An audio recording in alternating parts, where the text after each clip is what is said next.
머리시든 말에 삶의 희로애락을 노랫가락 속에 담아 서민들의 애환을 달래주던 우리의 전통 대중예술 판소리.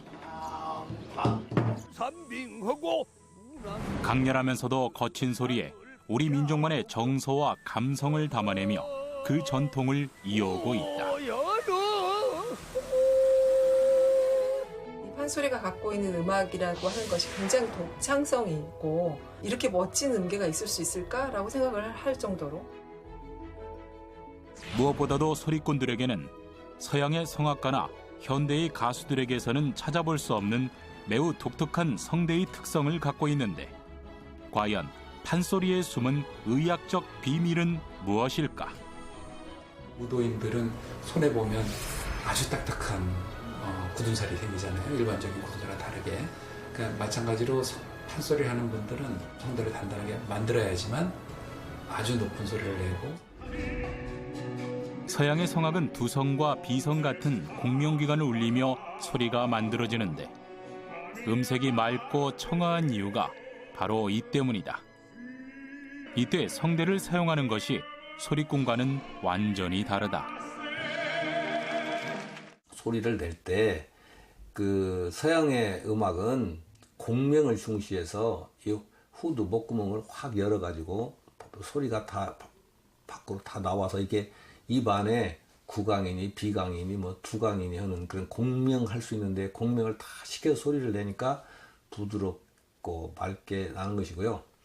판소리 하는 사람들은 오랜 수련을 통해서 이 성대를 변화시킵니다. 그렇다면 소리꾼의 성대는 어떠한 다른 특성을 보이는 것일까? 먼저 성대란 무엇이고 어떻게 우리 몸에서 기능을 하는지 알아보기로 했다.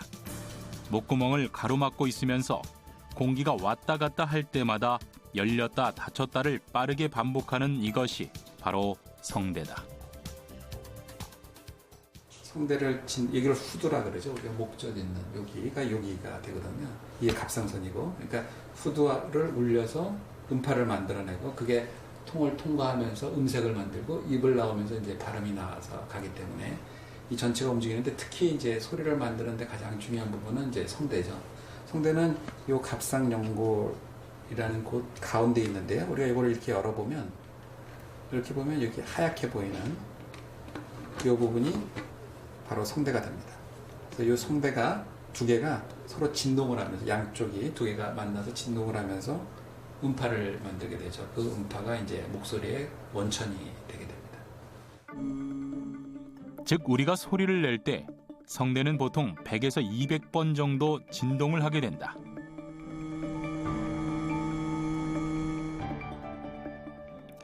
노래를 할 때는 이보다 더 빠르게 움직이는데 3,000번에서 2만 번까지 부드럽게 물결치듯 진동을 한다.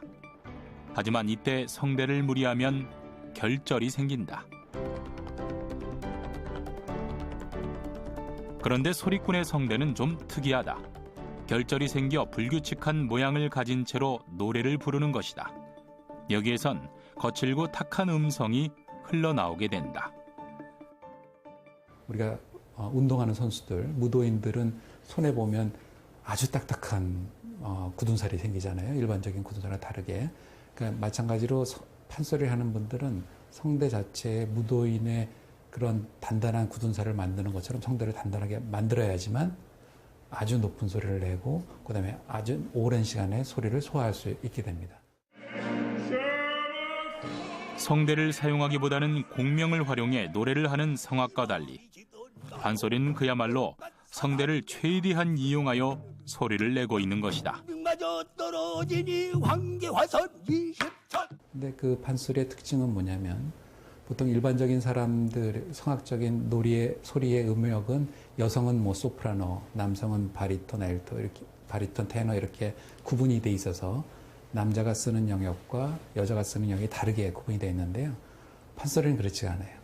남자가 쓰는 영역과 여성이 쓰는 영역이 동일하게 돼 있기 때문에 이 남자가 소리를 내면서도 여성의 음의 높이만큼을 올라가야 되는데 보통은 이제 이렇게 가성식을 쓰면 쉽게 올라가지만 진성어를 쓰면서 생소리로 내면서 그 높은 음역의 소리를 내야 되는 게 굉장히 어려운 테크닉 중에 한 가지죠. 단련에 단련을 거듭하여 만들어지는 고난의 산물 판소리. 우리 소리가 더욱 위대한 것은 그 어려운 과정을 이기고자 하는 소리꾼들의 정신이 담겨 있기 때문이다. 그리고 그것이 바로 득음이다. 빠져 먹듯